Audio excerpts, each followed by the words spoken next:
On arrive tout droit de la boulangerie où on a été chercher le retour du pain béni. Bon, je l'ai un peu entamé sur la route, mais... Non mais t'as pas compris Mathis. Quoi? C'est ça le pain béni aujourd'hui. On a acheté un PC gamer Asus TUF Gaming directement chez Boulanger. Ils le vendent comme le meilleur PC. On va voir ce que ça donne. Cette vidéo ne pas du tout sponsorisée par Asus. De nouveau, on a dépensé de l'argent, sinon c'est pas drôle. Et on a dépensé plus de 1000 €, je peux te C'est le dire. même l'inverse du sponsoring. C'est pas eux qui nous ont donné de l'argent, c'est nous qui leur avons donné de l'argent.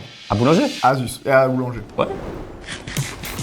Et comme d'habitude, on va vous donner notre avis de fond en comble. On va décortiquer ce PC, l'analyser en profondeur, le tester et voir si ça vaut la peine. Parce que certes, on l'achète aujourd'hui. Peut-être qu'on a fait l'erreur de l'acheter, on sait pas encore. Mais au moins, on vous évitera peut-être de faire la même erreur. Aujourd'hui, on met fin au débat coco chocolat ou chocolatine. C'est parti. Mais tu joues à quoi, mon grand? Faut qu'on termine la vidéo. Tu es en train de jouer sur un téléphone watercoolé, Mathis. Mais non, ce serait pas le Red Magic 11S Pro avec ses 16 Go de RAM et ses 512 Go de stockage. Exactement, et surtout, regardez-moi ça, on a un véritable water cooling à l'intérieur du smartphone. Ça permet de bien le refroidir parce que oui, c'est l'un des plus performants du marché. On a une puce, un processeur super performant, c'est la Snapdragon 8 Elite Gen 5 leading version qui monte jusqu'à 4,74 GHz. C'est pas mal. Avec une partie graphique intégrée, c'est comme une vraie carte graphique, quoi. C'est ça. On avait déjà testé les anciens modèles, mais ici la différence c'est qu'on a toujours le water cooling et le système de refroidissement avec un ventilateur ici qui tourne à 24 000 tours par minute et qui sert à refroidir le téléphone et le garder au frais. Il est 50% mieux refroidi dans cette nouvelle version et au niveau du processeur et du GPU, on a plus 19% de performance sur le CPU et plus 25% sur le GPU. Donc vraiment belle amélioration et la batterie aussi qui est super importante sur un téléphone gamer. Ici on a 7500 mAh, c'est énorme, ça vous permet de jouer pendant plus de 10 heures, même 14 heures si vous jouez à des MOBA. Donc ça fait plaisir. Tu sais quoi, je vais continuer ma game parce que ce qui est absolument magnifique, c'est l'expérience. Regardez, on a un écran AMOLED de 1,5K, 144 Hz. Et alors, le top du top, c'est qu'il y a des véritables gâchettes au-dessus ça, c'est qu'on peut personnaliser et on peut littéralement utiliser que ses deux doigts. Ça nous rend meilleur, quoi. C'est très bien pensé, c'est d'après nous vraiment de loin les meilleurs smartphones gamers. Merci à Red Magic de sponsoriser cette vidéo. On vous met tous les liens en Et description. si vous voulez une vidéo détaillée de toutes les fonctionnalités, on a fait une vidéo entière là-dessus sur la chaîne Mathis Gauthier. On vous met le lien en description. On continue? On est reparti.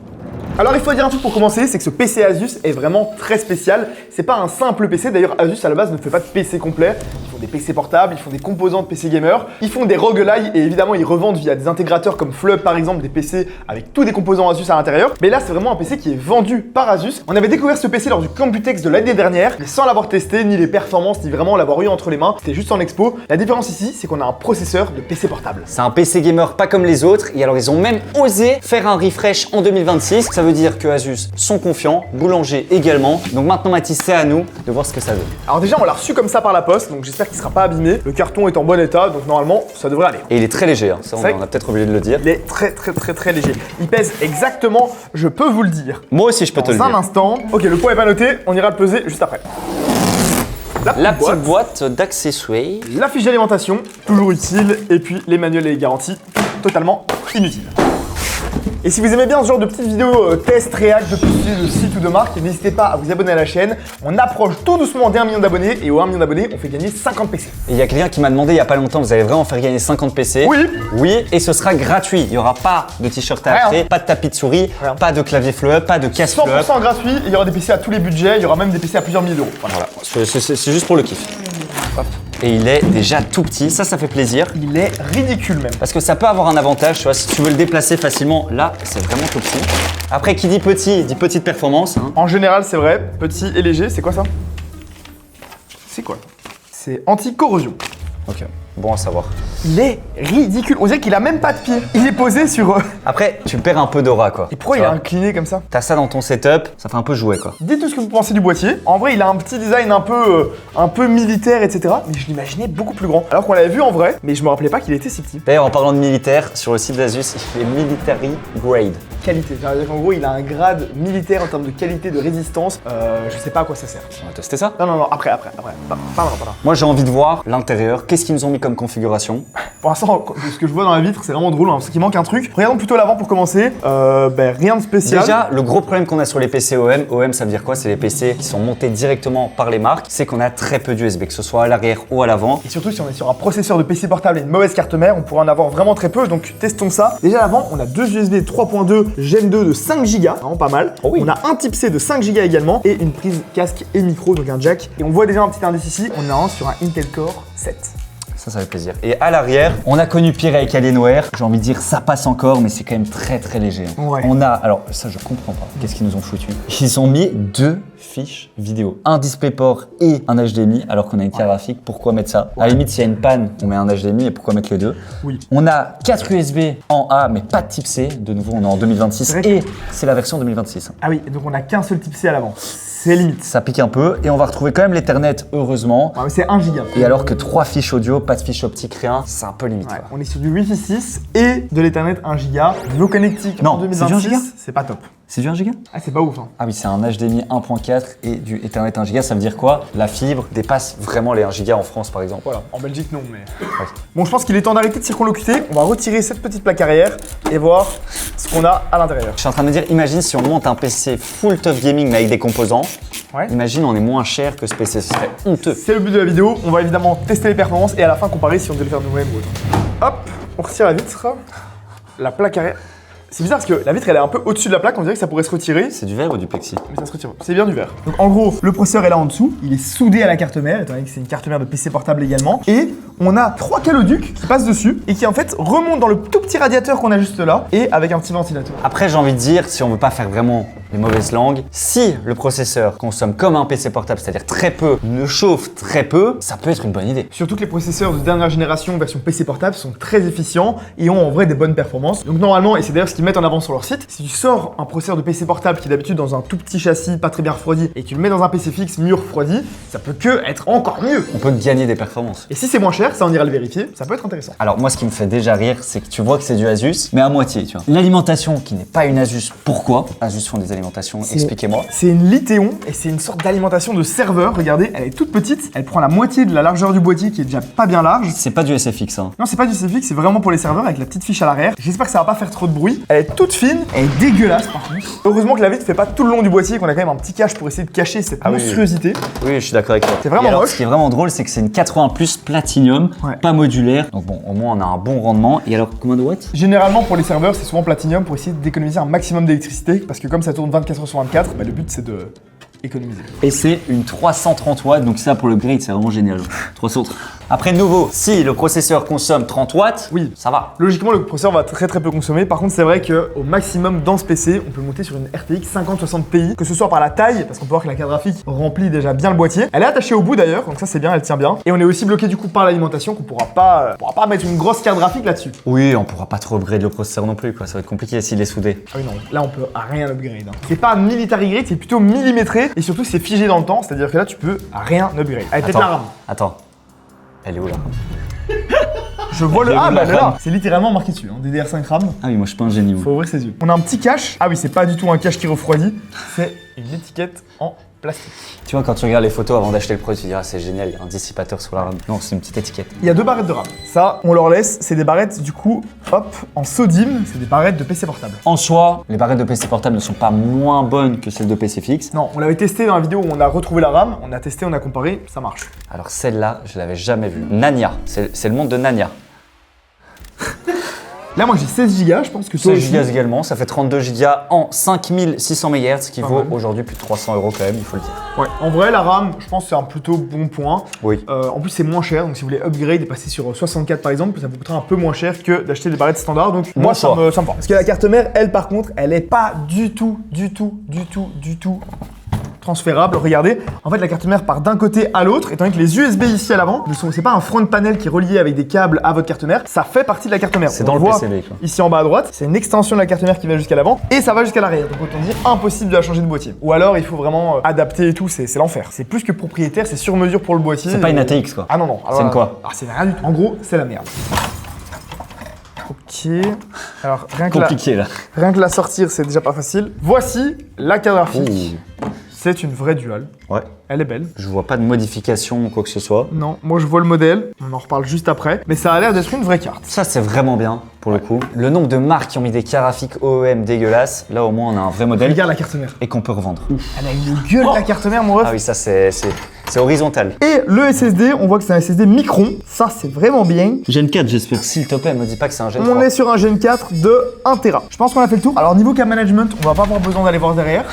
Il y a pas de derrière. Il n'y a pas de derrière. Un truc à rajouter, c'est qu'il reste un slot M2. Et regarde la vis, Ah ouais. elle dépasse. Donc D'accord. si tu mets un SSD, Il dépasse de la carte mère, en l'air comme ça. C'est inventif. En mode antenne Wi-Fi. Dernier point sur l'airflow, on a donc un ventilateur en façade. Est-ce qu'on en a deux? On peut retirer la façade. On va pas se gêner, hein. Attends, il y a mes doigts. Attends. Ah, tu tiens le châssis? ouais, je tiens le châssis. Tirez, hein. On peut la retirer. Ah. Qu'est-ce qu'ils nous font? Oh non, allez, s'il vous plaît. Ah, attends, je comprends pas. Non, mais attends, il y a un vrai problème. Attends, là, il y a un trou de ventilateur, mais il n'y a pas de ventilateur en face. Non, mais c'est pas ça le pire. C'est quoi pire? Le pire, c'est qu'il n'y a pas d'aération dessus.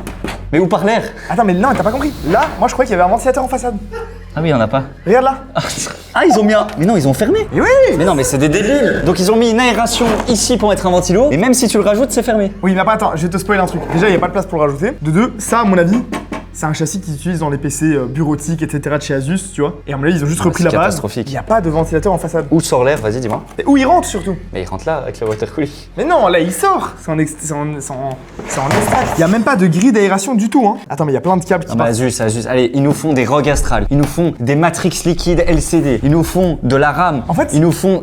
Ce n'est pas des aérations, c'est pas des grilles, c'est juste du design. C'est du fake, Il y a quoi. une petite grille sur le côté ici, mais il y a l'USB devant. non. Après, il faut se rappeler que c'est des composants qui chauffent vraiment pas beaucoup, donc normalement, juste avec le fait que le ventilateur ici extrait l'air, ça va faire un effet de pression négative à l'intérieur et l'air va rentrer par tous les orifices. Oui. Si, regarde, même le cache d'alim là, il est un peu méché. Bah oui, on va tester ça. On va les tester? Allez, c'est parti. J'ai peur.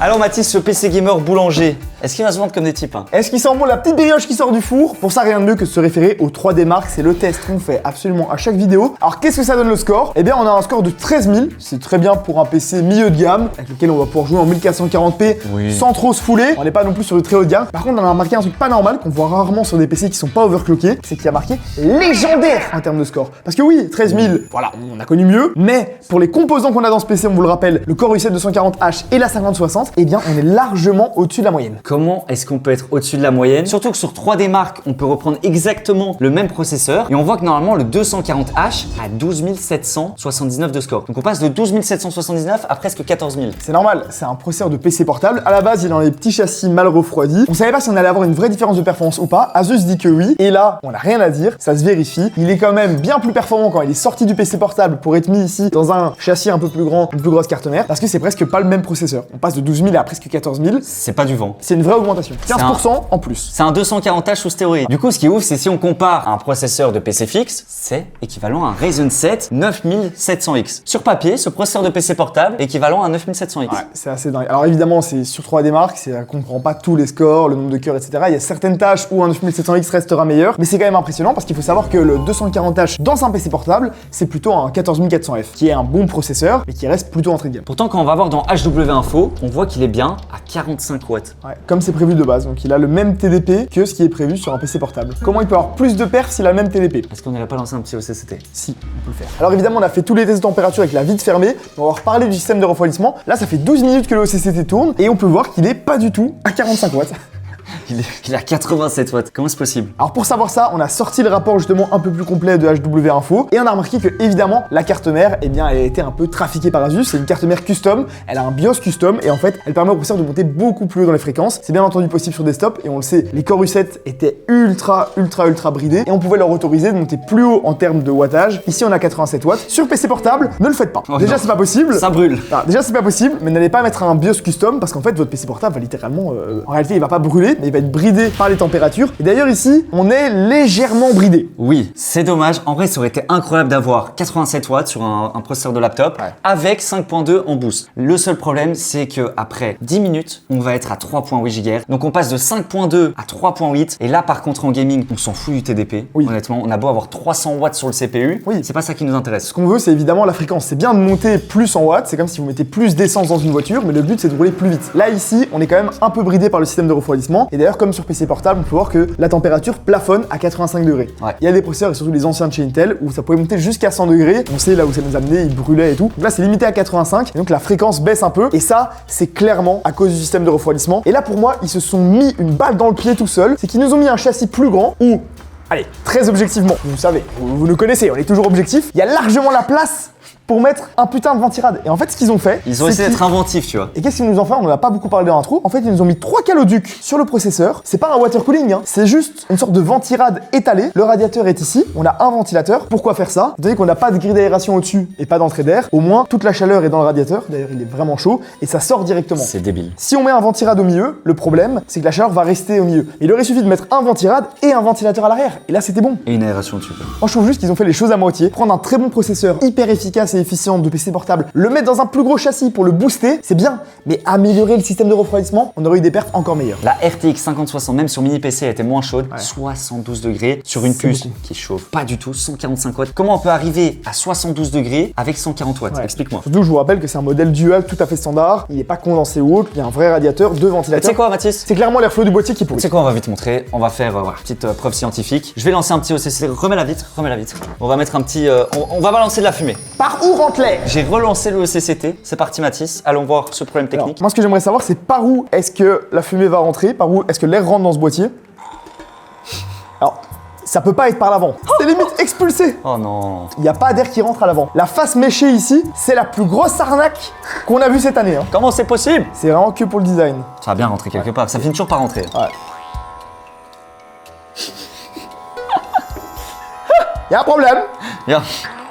Oula, là, il y a un vrai problème. Vas-y, mets en dessous, mets en dessous. Regardez par où l'air rentre, un peu par le cage d'alimentation ici. C'est d'ailleurs pour ça qu'ils ont mis une alimentation plus petite, comme ça il y a de l'air qui rentre. Et par en dessous aussi. Et où ça sort? Et ça sort pas. Je ne vois pas d'air qui sort. Non, mais c'est vrai, ça sort pas. Hein. Ça va où? Ah oui, non, mais là ça. C'est pas possible. Regardez, on n'a jamais eu ça de notre vie sur la chaîne YouTube. En gros, l'air rentre, mais il est bloqué par la carte graphique et il reste en bas. Après, elle est moins dense que d'habitude. Hein. Attends. On a plus de liquide?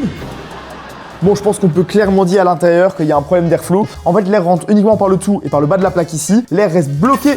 Le peu d'air qui passe est aspiré par la carte graphique, bloqué par les câbles, et vient en fait rebondir contre le fond de la plaque. Donc la carte graphique est chaude et le processeur aussi. Attends, non, j'ai jamais vu ça. C'est pas C'est possible. vraiment brûlant. C'est pas Je vous possible. jure, c'est vraiment brûlant. Bon, reprenons, Mathis, on va quand même lui laisser une chance, on va quand même regarder en jeu Oui, ce que ça donne. parce que c'est vrai que c'est pas parce qu'en ECCT c'est chaud et qu'on est bridé qu'on sera d'office bridé en jeu. Oui, voilà. Surtout que le processeur est boosté. Alors en 1440p Ultra sur CS2, on est quand même à 236 FPS. C'est là qu'on voit aussi que la 5060 est une bonne carte. C'est une 60, Elle est mais ça excellente. marche bien. Bah oui, elle est excellente. Pour la 1080p, ça marche super bien. Pas vraiment besoin de plus, à part si vous jouez en ultra tout le temps sur des gros jeux. Et alors ce qui est ouf, c'est sur Cyberpunk en 1440p avec la génération d'images de DLSS4. Sinon on serait pas du tout à ce nombre En d'FPS. x4. Et on est quand même à 186 FPS sur Cyberpunk. Donc de nouveau, t'en as quand même pour ton argent. Tu te fais pas arnaquer, tu vois. Tu peux jouer C'est vrai. en 1440p et ça fait plaisir. On aurait pu améliorer certaines conceptions intérieures, mais il n'y a rien à dire, les performances sont là. Performance correcte, conception discutable, mais qu'en est-il du prix? 1299 € chez Boulanger. Alors, ils vous le livrent quand même monté avec Windows, Encore il faut heureux. le dire. Et on n'a pas la bonne rêve par contre. Eux, ils mettent que c'est un 13 On a 620H. pas du tout eu celui-là, d'ailleurs on a eu la référence belge, je sais pas si du coup ça a été expédié depuis un autre entrepôt ou quoi. Il y a eu un micmac. La même rêve que chez Vandenborg, sauf que Vandenborg c'est un magasin belge qui n'appartient pas à Boulanger, ça appartient à Fnac Darty. Je pense qu'il y a eu un problème dans le scanning. Il y a eu... Une confusion. Il y a clairement Alors, cool. plus sérieusement, regardons maintenant le prix sur Amazon. On a refait le panier parce que en soi, on a vu les petits problèmes d'aération. Enfin, petits. Ouais, voilà. Donc j'ai refait un panier, si vous montez le PC vous-même, alors j'ai mis quand même le 9600X, Mathis marque un Oui. point. C'est les performances d'un 9700X, mais Sur 3D marques sur uniquement. 3D marques, et là il monte quand même jusqu'à 5,4 GHz. On va atteindre ces 5 GHz, donc il faut le dire, on aura plus de perf en jeu. On est à 187 €. On a mis un ventirad Thermalright très correct et bien mieux que ce qu'ils nous ont installé là pour 21 €. On a L'alimentation... un peu abusé là. Advent, c'est la pire marque. N'achetez jamais ça. Vraiment, on ne vous conseille pas ce panier. On a juste essayé de faire un truc comparable. Le boîtier, on a été très gentil, je trouve. Ah oui, et en plus on a mis un Asus. Ouais, on a mis un AP201 qui est un très bon boîtier, full mesh, bien mieux refroidi avec des finitions que je trouve un peu plus classe que celui-là. 89 €, on vous l'accorde. C'est quand même fou qu'Asus sorte un boîtier full mesh, mais que leur PC n'est pas full mesh. Voilà. Ce qui est bien ici, c'est que c'est metal grade. Donc niveau résistance, celui-là, pas de problème. Le SSD, on a mis un Tera Gen 4 comme eux. La carte graphique, RAM, pourquoi t'as pas mis la dual? parce qu'elle était plus en stock. Voilà, tout simplement, elle est tellement victime de son succès. Bonne C'est une excuse. très bonne carte graphique d'ailleurs. La RAM 2x16 en DIMM, pas en SODIMM. Le prix a de nouveau explosé. Voilà, ça fait chier. La carte mère, là on a été extrêmement gentil. gentil. Une carte mère micro ATX avec le Wi-Fi 6E, avec 7, 9 phases d'alimentation. Il y a même pas de phase d'alimentation là-dessus. Non, allez, il y en a combien? J'ai rien dit, j'en ai vu une à gauche. Oh, il y en a quand même 7. Oh, c'est pas si Ça se mal. respecte. Et on arrive à 1342 €, donc en vrai, ça se respecte. Ouais. Certes, il a des défauts comme on a dit, mais l'écart est pas conséquent. Il est monté, il y a Windows, le prix n'est pas abusé, c'est pas une arnaque, clairement. Il y a quelques défauts de conception qu'on aurait aimé revoir. Ça fait un peu mal de voir ça de la part de Asus, qui est notre marque préférée, et de voir qu'ils sortent des trucs comme ça fait un peu mal aux yeux et à l'hardware. Mais je pense que c'est juste parce qu'on n'est pas la cible. Mais c'est vrai qu'au final, ils ont quand même réussi à sortir un petit PC gamer compact et pas trop cher. C'est vrai, mais il est quand même vachement mal conçu. Et mal pensé.